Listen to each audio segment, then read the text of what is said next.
Selamat siang pemirsa, apa kabar Anda? Senang sekali hari ini saya Ziva Zahrianis kembali hadir untuk menyapa Anda dalam program Sumatera Utara hari ini siang edisi Selasa 19 Desember 2023. Sejumlah informasi menarik telah kami siapkan untuk Anda dan berikut informasi yang pertama.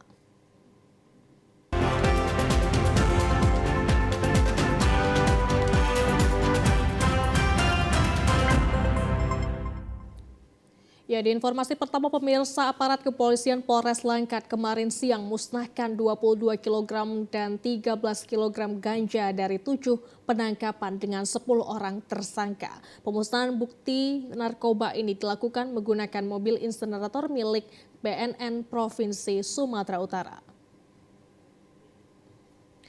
Pemusnahan barang bukti narkotika jenis sabu dan ganja ini dilakukan di halaman Mapolres Langkat dengan cara dibakar menggunakan mobil insenerator milik BNN Provinsi Sumatera Utara dan disaksikan langsung Kapolres Langkat AKBP Faisal Rahmat Hussein Simatupang beserta sejumlah unsur Forkopimda Kabupaten Langkat. Sedikitnya ada 22 kg sabu dan 13 kg ganja dimusnahkan dari 7 tangkapan Satres Narkoba selama 2 bulan terakhir dengan 10 orang tersangka. Selain itu petugas juga berhasil menyita barang bukti 2 unit mobil dan 2 unit sepeda motor dari para tersangka. Sebelum dimusnahkan, sabu dan ganja ini dilakukan uji laboratorium oleh Labfor Polda Sumut. Setelah dilakukan uji laboratorium oleh petugas barang bukti narkoba jenis sabu dan ganja kemudian langsung dimasukkan ke dalam mesin insenerator.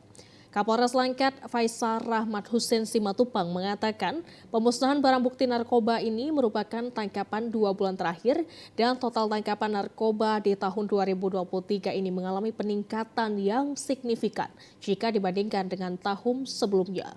Sebab di tahun 2023 ini sudah 47 kg sabu dan ratusan kilogram ganja berhasil diamankan dan dimusnahkan. Dari hasil penangkapan sabu-sabu sendiri sampai dengan di November ini kita sudah berhasil menyita kurang lebih 47 kg. Sementara terjadi peningkatan apabila dibandingkan dengan jumlah tangkapan tahun sebelumnya. Sesuai dengan peraturan perundang-undangan yang tertulis, ini paling lama 20 tahun. Sesuai dengan pasal yang kita terapkan. Sementara itu 10 orang tersangka yang diamankan akan dijerat dengan Undang-Undang Narkotika dengan ancaman maksimal 20 tahun penjara.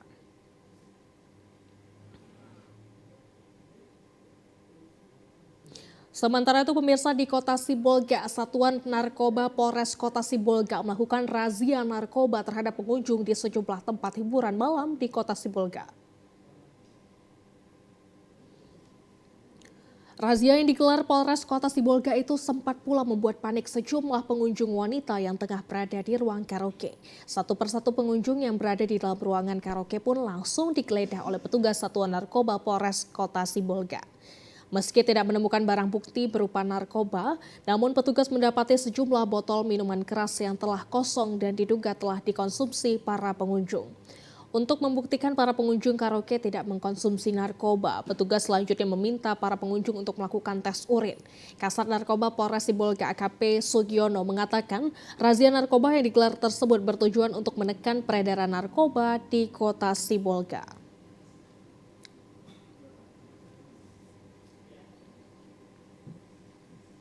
Ya, di informasi lainnya pemirsa, sebuah minibus berwarna silver alami kerusakan parah usai menabrak trotoar dan pohon. Seluruh penumpang dilarikan ke rumah sakit terdekat. Inilah rekaman video amatir warga, sebuah mobil minibus silver menabrak trotoar dan pohon di Jalan Tahibonar Simatupang, Medan Sunggal kemarin. Diduga menghindari sepeda motor hingga hilang konsentrasi. Minibus yang datang dari arah Jalan Pinang Baris menuju arah Jalan Sunggal menabrak trotoar dan pohon. Akibat benturan yang keras, minibus tersebut mengalami kerusakan yang parah pada bagian depan. Tidak hanya itu saja, kaca depan mobil juga pecah. Sementara driver dan penumpang mengalami luka yang cukup serius setelah dibawa ke rumah sakit untuk mendapat pertolongan medis.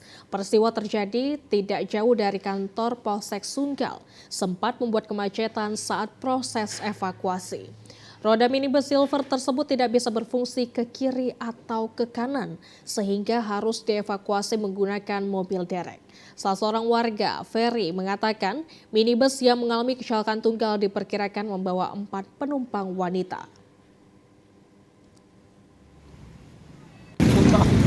Bang, tadi katanya ada kecelakaan di depan itu, Bang.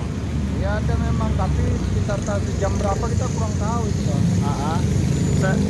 Yang abang lihat tadi posisi mobil gimana, Bang? Pokoknya udah ngantam kayu lah dia, Bang, depannya tuh. Udah hancur parah lah, orangnya pun ada yang keluar dari mobil. Hari ini, Bang, yang di dalam mobil itu udah dibawa ke rumah sakit ya? Udah, Bang. Jadi tadi nggak ada ini, Bang, ya? Nggak ada nabrak. Untuk keamanan berkendara dan keselamatan orang lain, bagi para pengendara roda 4 diharapkan selalu memeriksakan kendaraan dan menggunakan sabuk pengaman sebelum melakukan perjalanan.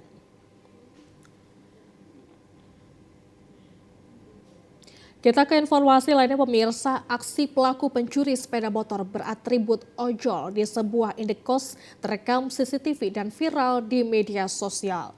Pelaku berdalih seakan bertamu di indekos dan sempat dibukakan pintu hingga berhasil melarikan 1 unit sepeda motor. Inilah detik-detik aksi komplotan maling sepeda motor terekam kamera pengintai atau CCTV di Jalan Pasar 1 Gang Dahlia, Medan. Dalam video yang sempat viral di media sosial tersebut, 2 pelaku pencurian sepeda motor tiba di salah satu indekos dan meminta dibukakan pintu gerbang ke seorang bocah yang tak lain adalah anak penjaga indekos. Usai masuk ke dalam indekos, pelaku terlihat berpura-pura layaknya menunggu seseorang. Saat situasi luput dari perhatian penghuni dan penjaga indekos, salah satu pelaku yang mengenakan atribut ojek online melancarkan aksinya dengan merusak kunci 1 unit sepeda motor. Dengan layaknya penghuni kos, pelaku keluar membawa sepeda motor jenis Matic milik anak indekos dengan berpura-pura menutup pintu gerbang dan meninggalkan indekos. Penjaga indekos Sri mengatakan pencurian sepeda motor ini merupakan aksi yang keempat kalinya terjadi di indekosnya. Pencurinya 2 orang, udah. Awalnya katanya dia mau nunggu kawannya. Jadi sama si adik dibukakanlah pintunya. Nah, habis itu ya diongkek-ongkek kereta orang itu, udah langsung keluar orang itu. Ditutupkan kembali pagarnya. Berapa sepeda motor diambilnya, Bu? 1, Om. Pakai atribut ini ya, ojol ya? Oh iya, Om, pakai baju Sofi Food. Mereka pakai alat juga, Bu? Kayaknya pakai ini dia, Om. Apa namanya? Korban telah melaporkan aksi pencurian sepeda motor ke pihak kepolisian dan berharap kepada pihak kepolisian untuk dapat membongkar sindikat penampungan sepeda motor hasil dari pencurian.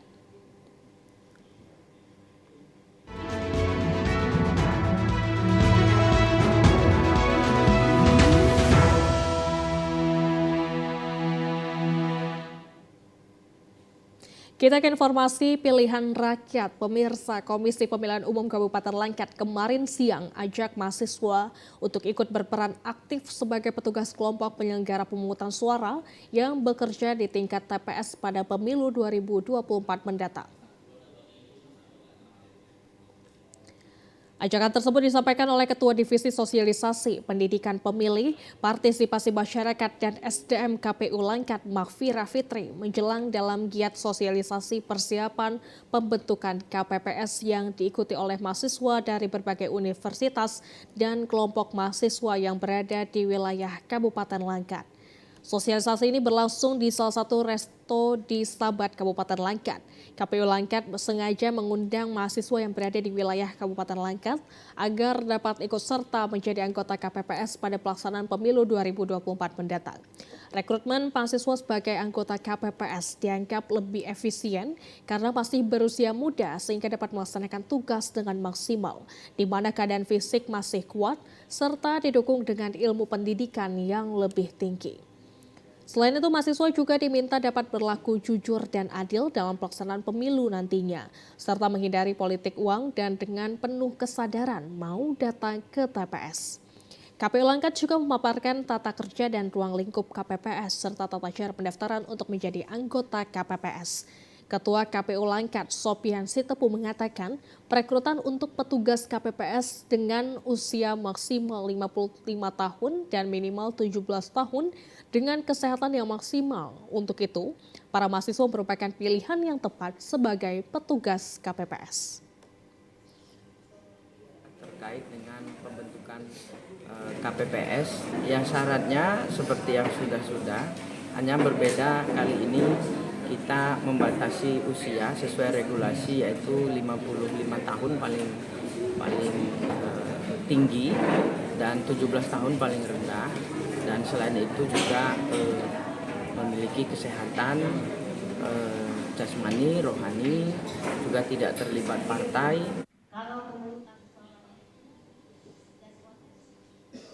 Dari Langkat kita ke Labura pemirsa, 2 unit truk berisi surat suara pemilihan umum tahun 2024 tiba di Aek Kanopan, Kabupaten Labuan Batu Utara dan diamankan di Mapolsek Waluhulu, Polres Labuan Langkat. Maksud kami Labuan Batu.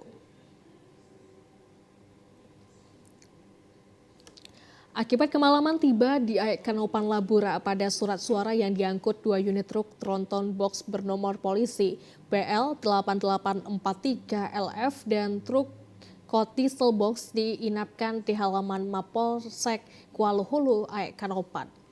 Penitipan kedua unit truk oleh KPUD Labura ini di halaman Mapolsek Waluhulu bertujuan mengamankan surat suara pemilu tahun 2024. Sebelum dibongkar dan disimpan di gedung gudang milik KPUD Labura. Kasubag Umum dan Logistik KPUD Labura Muhammad Ridwan mengatakan bahwa beliau bersama staf KPUD Labura dan 2 orang personil kepolisian dari Satuan Brimopoldasu berseragam dan senjata lengkap melakukan penjemputan dan pengawalan keberangkatan 2 unit truk berisi surat suara pemilu dari Tanjung Merawa, Kabupaten Deli Serdang. Akibat kemalaman tiba di kota Aek Kanopan untuk menjaga keamanan surat suara sebelum dibongkar di gudang milik KPU Labura jam 8 pagi pada tanggal 19 Desember 2023. Kedua unit truk tersebut dititipkan dan diterima oleh Kapolsek setempat dan mendapatkan pengawalan dari personel kepolisian di parkiran halaman Mapolsek Waluhulu, Polres Labuhan Batu. Jam 1 kami berangkat dari Tanjung Merawa untuk mengawal surat suara yang didampingi 2 Brimob dari Polda. Pada malam ini sampai dengan selamat, aman dan kondusif, tidak ada gangguan apapun. Sekarang sudah parkir di depan Polsek Waluhulu Aek Kanopan. Kenapa diparkirkan di Polsek Waluhulu, Pak? Karena mengingat waktu sudah malam, perintah dari pimpinan bahwa untuk membongkar surat suara ke dalam gudang direncanakan besok pagi di sekitar jam 8 pagi.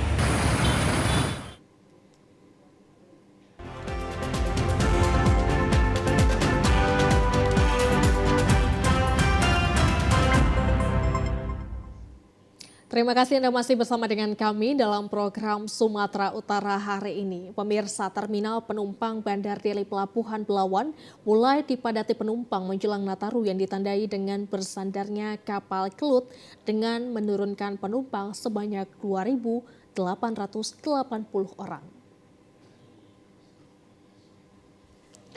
Kapal penumpang KM Kelut yang baru tiba dari Pelabuhan Batam bersandar di Terminal Penumpang Bandar Deli Pelabuhan Belawan pada pukul 13.00 waktu Indonesia Barat.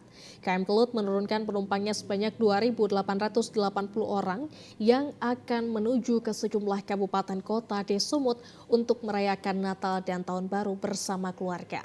Kemudian kapal KM Kelut kembali menaikkan penumpang sebanyak 1.500 orang yang berangkat ke Pelabuhan Batam. Kapal berangkat dari Pelabuhan Belawan menuju ke Pelabuhan Batam pada pukul 15.30 waktu Indonesia Barat. Kepala Bes Damri Medan Suhendra mengatakan dalam menyambut Nataru 2023, bus antara yang dipersiapkan dengan tujuan Binjai, Medan, Tebing Tinggi, Siantar, Amplas menggunakan layanan bus Damri. Hal ini bertujuan untuk meningkatkan pelayanan dan kenyamanan penumpang melalui Bandar Deli. Jadi KM Kelut tiba dari Batam membawa penumpang 2.880. Nah, untuk penumpang naik estimasi 1.500 untuk Kalau puncaknya kapan, Pak? estimasi puncaknya di tanggal 23 Pak untuk penumpang turun dari Batam ke Belawan, dari Batam, Tanjung Priok dan Belawan. Harapan kami penumpang bisa terlayani dengan baik tentunya, baik saat di atas kapal ataupun setelah turun dari kapal. Kepala Cabang PT Pelni Medan, Biwa Abi Laksana mengatakan kapal KM Kelut membawa penumpang dari Pelabuhan Batam yang diturunkan di Terminal Penumpang Bandar Deli Pelabuhan Belawan sebanyak 2.880 orang. Diprediksi arus balik Nataru dari Batam ke Belawan masih akan terjadi pada hari Sabtu, 23 Desember 2023 mendatang.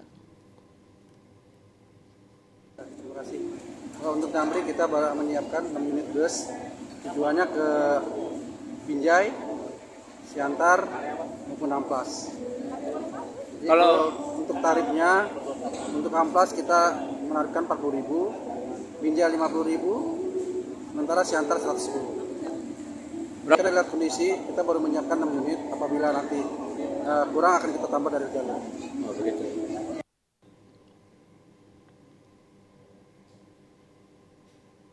Sementara pemirsa di Kota Gunung Sitoli, kerusakan infrastruktur dermaga Pelabuhan Angin Gunung Sitoli yang kian parah diharapkan menjadi fokus perhatian pemerintah pusat untuk memperbaikinya agar tidak mengancam keselamatan pengguna jasa. Warga dan pengguna jasa dermaga Pelabuhan Gunung Sitoli mengeluhkan kondisi kerusakan dermaga pelabuhan yang kerap menimbulkan korban seperti mobil terperosok ke dalamnya. Ribuan penumpang yang melintas pada dermaga Pelabuhan Angin Gunung Sitoli harus ekstra hati-hati untuk melintasi dermaga tersebut.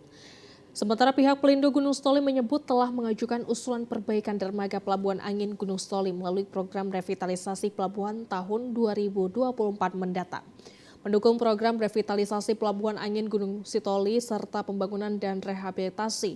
Hari ini pihak Pelindo Gunung Sitoli menerima kedatangan dari Dinas Perhubungan Provinsi Sumatera Utara untuk menghimpun data terkait rekomendasi Gubernur Sumatera Utara atas usulan pembangunan dermaga tersebut. Saya yakin mudah-mudahan nanti kerusakan ini akan kita surati ke kantor pusat dan mudah-mudahan ini bisa terlaksana untuk dilakukan rehab berat tentunya. Dan supaya kita lihat tahun depan ini mudah-mudahan revitalisasi terminal akan jalan. Ya mudah-mudahan nanti di tahun Nataru 2025, tahun baru 2026 kita yakin ini sudah terminal baru.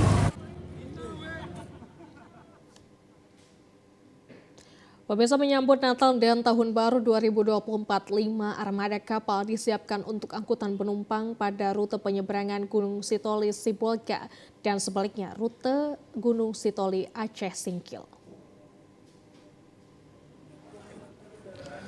Lonjakan penumpang pada libur Natal dan Tahun Baru 2024 diperkirakan akan terjadi melalui pintu penyeberangan Pelabuhan Laut Gunung Sitoli. Berdasarkan perkiraan itu, sejumlah instansi terkait terdiri dari pihak Kesyah Bandaran dan Otoritas Pelabuhan Kelas 4 Gunung Sitoli serta pihak Pelindo 1 dan pemerintah daerah mulai melakukan persiapan. 5 unit armada kapal berkapasitas 400 hingga 500 orang penumpang sudah mulai dioperasikan untuk menyambut arus mudik Natal dan Tahun Baru 2024 ke Pulau Nias. Usai memimpin apel pembukaan posko angkutan laut di Gunung Sitoli hari ini, Kepala KSOP Kelas 4 Gunung Sitoli Cakra Andreas Simatupang mengatakan pihaknya telah melakukan sinergitas dengan instansi terkait untuk menyambut arus penumpang yang akan tiba dan meninggalkan Pulau Nias melalui pintu Pelabuhan Angin Gunung Sitoli. Posko angkutan laut juga telah didirikan dengan menempatkan tim patroli dari unsur TNI Polri dan tim SAR. Untuk armada pada tahun 2023, Natal tahun 2023 dan tahun 2024 itu terdiri dari 5 kapal yang masing-masing mampu menampung sekitar kurang lebih 400 sampai 500 penumpang. Yang ketiga, kita telah membagi tugas masing-masing instansi untuk saling berkolaborasi dan termasuk kita telah menyiapkan unsur keamanan, kesehatan dan juga penyelamatan dan kita menyediakan kapal patroli KPLP, kapal patroli SAR dan juga kapal patroli dari Polair apabila dibutuhkan. Sementara itu ribuan penumpang pagi tadi mulai tiba melalui Pelabuhan Angin Gunung Stoli dan angkutan barang kebutuhan pokok masyarakat volumenya mulai meningkat. Sedangkan kepadatan penumpang diperkirakan akan terjadi mulai pekan ini hingga awal Januari 2024.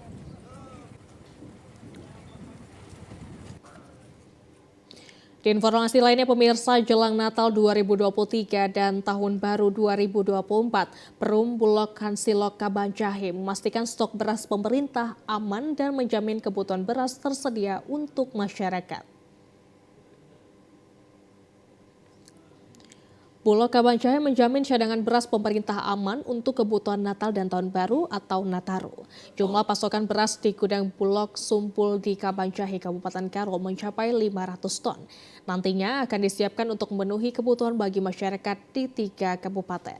Sesuai dengan wilayahnya, Bulog Kabanjahe merupakan pusat penyaluran beras untuk Kabupaten Karo, Dairi, dan Pakpak Barat. Pendistribusian, penyimpanan maupun penyaluran beras sesuai dengan jadwal dan stok beras ini juga untuk operasi pasar nantinya. Kepala Kansilok Kabanjahe Eko Radityo menjelaskan masyarakat tidak perlu khawatir, Bulog menjamin kebutuhan beras tersedia jelang Nataru. Saat ini sedang salurkan beras bantuan pangan tambahan untuk bulan Desember 2023. Stok dan penyaluran aman sampai dengan tahun depan guna mempertahankan stabilitas harga beras di masyarakat. Pihaknya melakukan pemantauan intensif terkait harga beras. Dari Badan Pangan Nasional untuk penyaluran bantuan pangan alokasi Desember. Ini mudah-mudahan di minggu kedua Desember kita udah selesai. Jadi nanti udah selesai bantuan masyarakat bisa terima. Kita bisa fokus lagi ke penyaluran SPHP nanti. Jadi semuanya berjalan seiringan serempak. Kita antisipasi dari segala sisi lah untuk ketersediaan berasnya. Berarti ketersediaan beras untuk 3 kabupaten kota ini masih kita cover ya? Insya Allah sangat aman. Untuk operasi pasar, pihak Bulog Kabanjahe akan bekerja sama dengan Pemkab Karo, Dairi, dan Pakpak Barat. Jumlah penyaluran dan operasi pasar sesuai kebutuhan atau permintaan masing-masing Pemkab. Ya, dalam rangka memperingati Hari Ibu Nasional 2023, PKM Husnul Hidayah menggelar khitanan massal dan pengobatan gratis bagi masyarakat umum. Ratusan anak-anak bersemangat mengikuti khitanan massal yang digelar di halaman Masjid Husnul Hidayah Tanjung Permai, Helvetia, Medan kemarin. Terlihat ratusan bocah tersebut menggunakan sarung dan baju koko masuki halaman masjid yang disambut dengan tepung tawar. Kegiatan ini merupakan serangkaian acara yang digelar PKM Husnul Hidayah dalam rangka memperingati Hari Ibu Nasional 2023. Selain khitanan massal ini juga menyediakan pengobatan gratis seperti pemeriksaan jantung, pemeriksaan penyakit dalam, serta pengobatan gigi yang diperuntukkan untuk masyarakat umum khususnya anak-anak yatim piatu dan para kaum duafa. Ketua Panitia Yusma Siregar mengatakan kegiatan ini pihaknya bekerjasama dengan Dinas Kesehatan Provinsi Sumatera Utara. Yuslima menyebutkan dalam khitanan massal ini ada 100 anak yang mengikuti sunatan massal tidak dipungut biaya atau gratis.